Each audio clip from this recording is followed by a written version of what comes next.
मैंने result check नहीं किया था। रिजल्ट तो मेरा मैडम ने ही चेक किया था। कौन सी मैम थी?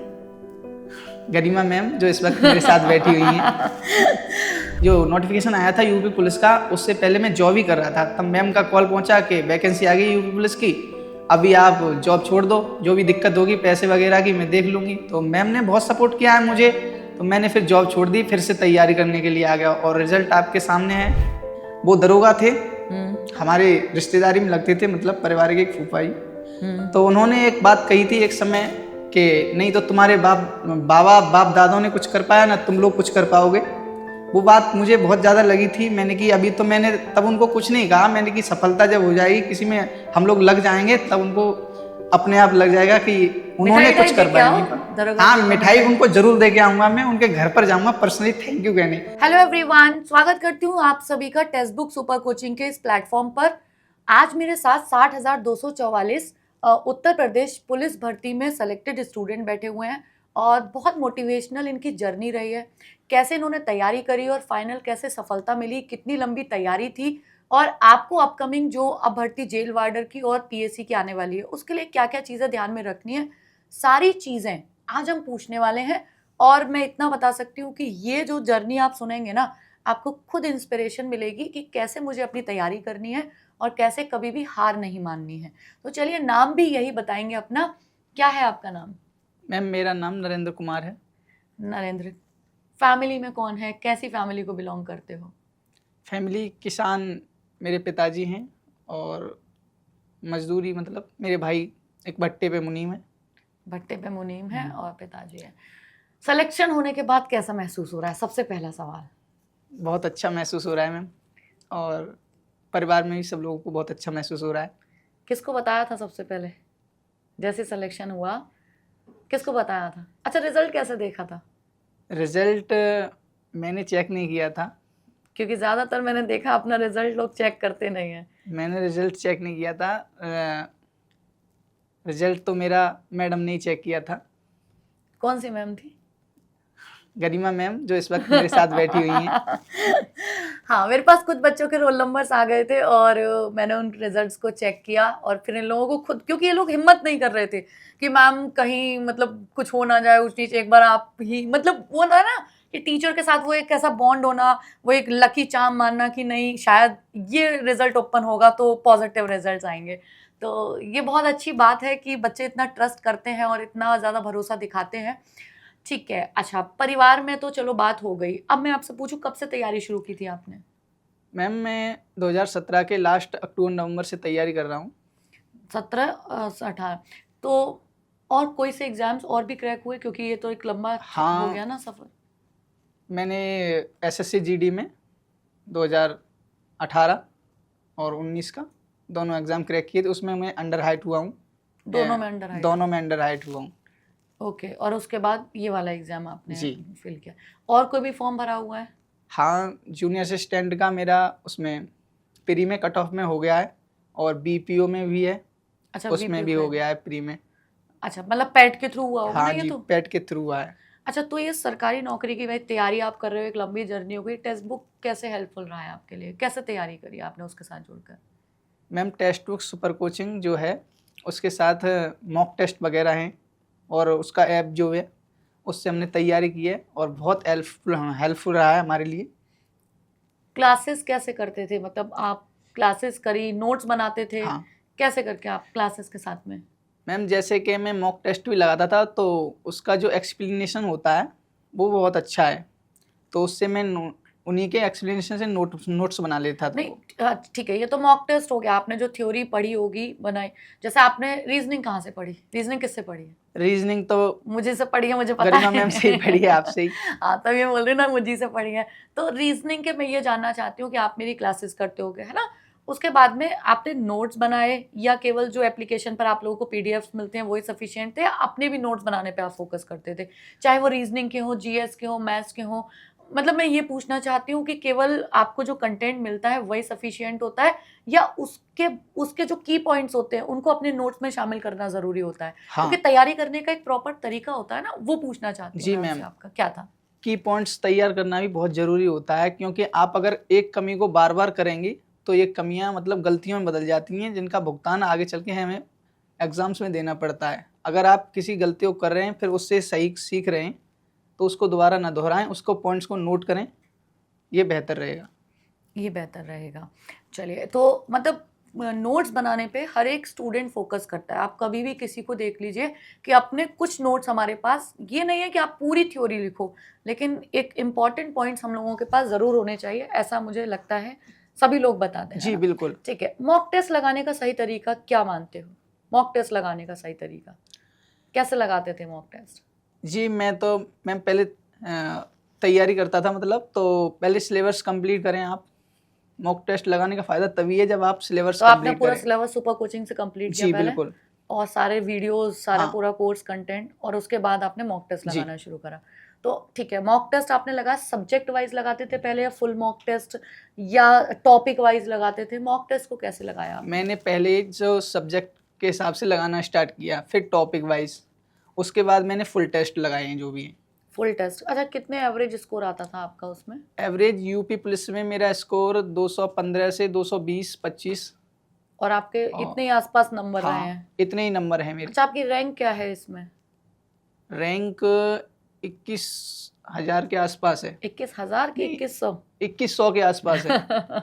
2100 के आसपास है। चलिए, अच्छी रैंक है ये तो, 2100। आप में से एक बार कमेंट में बताना कितनी कितनी रैंक ली है आप लोगों ने, जितने भी लोग 60,244 में पास हुए हैं, है ना? चलिए, अच्छा, कितने घंटे पढ़ाई करना ज़रूरी है? अगर स्टूडेंट कोई आपसे पूछे, आगे आने वाले आपके छोटे भाई बहनों की तरह जितने भी लोग हैं, कि कितने घंटे पढ़ाई करना ज़रूरी है एक एग्ज़ाम को निकालने के लिए? यूपी पुलिस का अगर एग्ज़ाम की मैं बात करूं तो आपको कम से कम 6 से 8 घंटे तो पढ़ना ही पड़ेगा, क्योंकि आप फिर सबका दिमाग अलग अलग होता है, कौन कैसे तैयारी कर रहा है, कौन किसका दिमाग कितना तेज चलता है। मैं तो अपनी बता रहा हूँ, 6 से 8 घंटे डेली पढ़ाई करना। डेली पढ़ाई हाँ, करना। इतनी पढ़ाई तो आपको करनी ही पड़ेगी, और एक लंबा समय लगता है क्योंकि कुछ चीज़ें जल्दी समझ में आ जाती हैं, कुछ को बहुत समय लगता है समझने में। अच्छा, कौन सा सब्जेक्ट था जो आपका स्टार्टिंग जब आपने की थी सरकारी नौकरी की तैयारी का, कौन सा सब्जेक्ट सबसे वीक लगता था आपको जब तैयारी शुरू करी? मेरा सबसे वीक सब्जेक्ट मैथ, जो मैथ? मुझे बिल्कुल ही नहीं आता था, जो परसेंटेज वगैरह है मुझे वो भी नहीं आता था। पूरा बिल्कुल नहीं आता था, जी, फिर धीरे और धीरे? रीजनिंग के बारे में भी हम लोग कुछ नहीं जानते थे, रीजनिंग सब्जेक्ट होता क्या है। हमें तो ये पता ही नहीं था, कंपटीशन में आए थे रीजनिंग क्या होता है, ये भी कोई सब्जेक्ट होता है। जब कोचिंग गए तब पता लगा कि ये रीजनिंग मतलब इसको भी पढ़ना बहुत ज़रूरी है, इसके बिना तो कुछ होना ही नहीं है। उत्तर प्रदेश पुलिस कांस्टेबल में तो सबसे ज़्यादा हाँ जी वेटेज अगर बिल्कुल, हम कहेंगे रीजनिंग तो का। रीजनिंग का होता था। कितने सवाल आपके, अगर मैं कहूँ इस बार लगभग क्वेश्चंस थे, कितने गलत हो गए? अगर मैं गलती की बात करूँ, नेगेटिव कितने किए, केवल रीजनिंग की बात करूँ तो? केवल रीजनिंग में मेरा एक क्वेश्चन गलत है, बाकी सभी क्वेश्चन सही है मेरे, जो मैंने सारे अटेम्प्ट किए हैं, और एक क्वेश्चन मैंने छोड़ा है। अच्छा, तो अगर मैं आपको बोलूँ, आप रीजनिंग पढ़ते थे, है ना? तो पहले आपने उसके चैप्टर वाइज पूरे कॉन्सेप्ट्स किए जी। होंगे। अच्छा, ट्रिक्स पे भी काम करते थे? जैसे मान लो मैंने ही कोई ट्रिक सिखाई, हाँ। क्योंकि मुझे पता है आप मुझसे ही पढ़े हुए हो, तो कोई ट्रिक सिखाई, तो जैसे कुछ बच्चे होते हैं वो कहते हैं अरे ट्रिक्स हमेशा फेल हो जाती हैं, तो आपका क्या कहना है इसके लिए? नई ट्रिक्स फेल हो जाती हैं, और लेकिन अगर सही व्यक्ति आपको ट्रिक्स दे रहा है, जिसने अनुभव किया है, जिस पे काम किया है, तो फेल नहीं होंगी। जैसे मैम ने हमें कैलेंडर वगैरह की जो नई अपनी खुद की बनाई हुई ट्रिक्स दी हैं, वो कभी फेल नहीं होती, उनका ही प्रयोग करते हैं हम हमेशा। हाँ, नहीं, बहुत देखो, बहुत सारे स्टूडेंट्स ऐसे होते हैं, मुझे ऐसा लगता है कि ट्रिक्स यूज करना डिपेंड करता है। हाँ। जैसे कई लोग क्या करते हैं, बस ट्रिक सीख ली, उसे अप्लाई नहीं किया। आप उसको बार बार प्रैक्टिस करना भी तो जरूरी है। अगर मैं आपसे पूछूं कि कोई चीज आपने आज सीख ली और उसे रिवाइज नहीं किया, तो क्या आपको लगता है कि वो एग्जाम में परफॉर्म कर पाओगे? नहीं, रिवीजन तो बहुत ज़रूरी है, और हर चीज़ का रिवीजन ज़रूरी है, क्योंकि आप एक बार किसी को पढ़ के डायरेक्ट आंसर नहीं कर सकते एग्जाम में जा करके, रिवीजन बहुत ज़रूरी है। अच्छा, किताबों का क्या रोल रहा आपके पास? मतलब कौन कौन से सब्जेक्ट की किताबें रहीं, अगर मैं आपसे बोलूँ तो? मेरे पास किताबों में रीजनिंग की मैंने कभी कोई किताब नहीं ली, जितनी मैडम ने मुझे पढ़ा दिया उससे कभी बाहर ही नहीं गया। अच्छा, और बाकी किसी की किताब, और कोई बुक आपने ली हो अपनी इस जर्नी के दौरान? नहीं, मैंने जो भी है एक मैथ की किताब जरूर ली थी, SD यादव की। अच्छा, SD यादव की आपने मैथ्स की किताब ली हाँ। थी, क्योंकि मैथ्स आपका सबसे वीक था। हाँ, बाकी आपने किसी की, जितने भी थे वो बस वो नोट्स नोट्स मॉक्स वगैरह इनके उसी इनसे से काम पढ़ाई की किया है। है। चलिए, ये तो बहुत अच्छी बात है कि कोई एक बुक से, मतलब केवल मैथ्स की बुक के लिए, और उसके बाद बाकी सारी चीज़ें केवल जो PDFs हैं और इनसे आपने तैयार किया। अच्छा, अगर मैं आपसे पूछूं एक बेसिक सा सवाल कि आपको क्या लगता है अपने नोट ज़्यादा काम करते हैं? जो अगर एग्जाम देने जा रहे हैं मान लीजिए, उस टाइम नोट्स से रिवीजन करना, अपने वाले जो लिखे हुए हैं, या फिर जो मॉक टेस्ट के सॉल्यूशंस होते हैं उनको देखना, क्या बेहतर होगा? ये रिवीजन के लिए अपने जो नोट्स होते हैं वो तो ज़रूरी होते ही हैं, लेकिन आप एग्ज़ाम टाइम पे इतना रिवीजन नहीं कर सकते जो अपना आपने नोट्स बनाया है, क्योंकि नोट्स बड़े हो जाते हैं, कंपटीशन का जो लेवल है बढ़ता ही जा रहा है, तो आप मोटी मोटी किताबें बन जाती हैं नोट्स की। तो हम लोग टेस्ट लगाते हैं मॉक, उसमें क्या है कि नीचे जो डेफिनेशन दी होती है उसको आसानी से पढ़ लेते हैं हम तुरंत के तुरंत, उसमें समय भी बच जाता है और मतलब एक रिवीजन भी मॉक हो टेस्ट जाता है हमारा। आपका ये मानना है? मतलब देखो, ये वेरिएशन हो सकते हैं, मुझे ऐसा लगता है कोई कहेगा नहीं मैं मेरे को अपने बस नोट्स पढ़ने हैं, और तो इसमें ना सबकी जर्नी अलग अलग हो सकती है। और ऐसा नहीं है कि जैसे इन्होंने बोल दिया 6 से 8 घंटे, हो सकता है किसी को 10 घंटे भी जरूरत हाँ पड़े, क्योंकि बिल्कुल। सबका दिमाग अलग होता है, सबकी अपनी जर्नी होती है, मेरा ऐसा मानना हाँ है। क्योंकि हम किसी को केवल कॉपी नहीं कर सकते, नहीं सिर्फ एक मोटिवेशन ले सकते हैं, इंस्पिरेशन ले सकते हैं। आप ये समझ सकते हो कि कभी हार नहीं माननी है। अच्छा, कभी कभी ऐसा भी ख्याल आया कि छोड़ दो तैयारी, क्योंकि 2017-18 एक लंबा जी, समय हो गया ना? बहुत बार आया है ऐसा ख्याल मेरे घर दिमाग में में। कोई ऐसी परेशानियां आई हो कि काम पे जाना है, काम पे लगना है अब? बिल्कुल, मैंने जॉब भी की है और इस ये जो तो सपोर्टेबल है मैम हमारी, जिन्होंने मुझे सपोर्ट किया है। मैं जो नोटिफिकेशन आया था यूपी पुलिस का, उससे पहले मैं जॉब ही कर रहा था, तब मैम का कॉल पहुंचा कि वैकेंसी आ गई यूपी पुलिस की, अभी आप जॉब छोड़ दो, जो भी दिक्कत होगी पैसे वगैरह की मैं देख लूँगी। तो मैम ने बहुत सपोर्ट किया है मुझे, तो मैंने फिर जॉब छोड़ दी, फिर से तैयारी करने के लिए आ गया और रिजल्ट आपके सामने है। चलो, ये तो बहुत अच्छी बात है। अच्छा, अगर मैं आपसे पूछूं कि टोटल मिला के सारी चीज़ें आपने जो तैयारी करी, इसमें जो सब्जेक्ट है जीके जीएस, उसमें आपने किस पे ज़्यादा फोकस किया? जैसे ये बटी हुई होती है ना? स्टैटिक में बटी होती है, हिस्ट्री ज्योग्राफी में बटी होती है, संविधान में, मतलब थ्योरी वाले ये होते हैं, और स्टैटिक स्टैटिक जीके को कैसे याद करते थे? लिख के याद करते थे, या कैसे आपने उसको तैयार किया स्टैटिक जीके वाले को? जैसे उसमें दिन होते हैं, है ना, दिवस होते हैं, कंट्री है, करेंसी का, पर बहुत सारे स्टैटिक जीके होती है। तो स्टैटिक जीके जो है वैसे तो याद करते हैं तो ज़्यादातर भूल जाते हैं, तो एक मेथड बताया मुझे मैम ने, कनेक्टिविटी मेथड, मैं उसका प्रयोग करता हूँ, तो ये उससे मेथड ज़्यादा फेमस हो गया मुझे लंबे लगता समय तक है। मुझे याद बना रहता है और रिजल्ट भी अच्छा रहता है इससे। हाँ, अब आप कमेंट बॉक्स में कमेंट करके ज़रूर बताना किस किस को ये कनेक्टिविटी मेथड जानना है, क्योंकि बहुत सारे स्टूडेंट, मेरी भी बातें हुई, मुझे नहीं पता था, मैंने कब बोल दिया कब बता दिया, और स्टूडेंट्स उसको नोटिस भी कर लिया कि कनेक्टिव मेथड, और सबके लिए काम किया। क्योंकि मैं हमेशा बोलती हूँ कनेक्शन से याद करोगे ना, भले ही मैं रीजनिंग की टीचर हूँ, बट फिर भी मैं आप लोगों को बोलती हूँ कि पढ़ाई करने का एक तरीका होता है और एक सही तरीका होता है। अगर आप सही तरीके से काम करेंगे तो सफलता जल्दी हमारे हाथ लगती है। ठीक है, तो अगर मैं अब आपसे बोलूं कि आप दिन में डेली, जब एग्जाम होने वाला था, तो फुल मॉक टेस्ट एक लगा रहे थे, या सबको लगा रहे थे कि फुल मॉक भी लगा रहे थे, और फिर उसका मिनी वाला भी लगा रहे थे? कैसे मॉक टेस्ट लगा रहे थे? अब जब आपका एग्जाम आने वाला था, मान लीजिए हम लास्ट के 1 महीने की बात करें। लास्ट के 1 महीने में मैंने mock test, full test, daily मेरा टारगेट यही था कि मैं सेक्शनल टेस्ट लगाऊं, सब्जेक्ट टेस्ट लगाऊं, उसके बाद फुल टेस्ट भी लगाऊं। पूरे दिन में टेस्ट ही लगाता रहता था, सेक्शनल सब्जेक्ट वाइज, फिर उसके बाद फुल भी लगाना है, फिर उनको जो जो गलती हुई हैं उनको चेक करता था, कहाँ पे उनको नोट करता था, उन्हें ही देखता था मैं।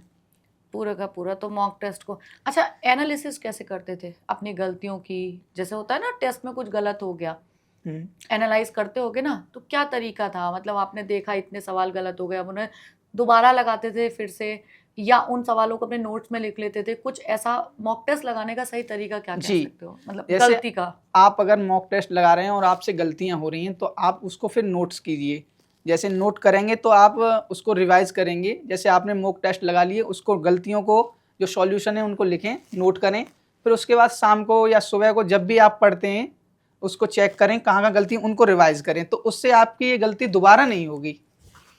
अच्छा, पढ़ाई के दौरान अगर मैं आपसे पूछूं, चाय पीना ज़्यादा पसंद था, कॉफ़ी पीना ज़्यादा पसंद था, या कुछ भी पीना पसंद ही नहीं था? नहीं, बता सकते हो ये भी? ऐसी कोई व्यवस्था नहीं है, चाय मैं पीता नहीं हूँ और कॉफ़ी वगैरह की ऐसी कोई व्यवस्था नहीं थी, तो हम लोग पानी से ही काम चला लेते। अच्छा, पानी से ही काम चला लेते थे। ये बहुत एक अच्छी बात है ना? अच्छा, क्या लगता है यूट्यूब ज़्यादा, जैसे आपने पेड कोर्स का तो बता दिया, ठीक है, वहाँ से आपने थ्योरी पूरी करी, मॉक टेस्ट, वैसे आपसे अगर पूछा जाए, जैसे 2 ऐसे प्लेटफॉर्म होते हैं आजकल जो बच्चे अपनी तैयारी के दौरान जुड़े रहते हैं, एक यूट्यूब और एक टेलीग्राम, क्या लगता है यूट्यूब ज़्यादा सपोर्टिव है, टेलीग्राम ज़्यादा सपोर्टिव है? यूट्यूब भी बहुत सपोर्टेड है क्योंकि उस पे क्लासेस सही चल रही हैं जो भी हैं।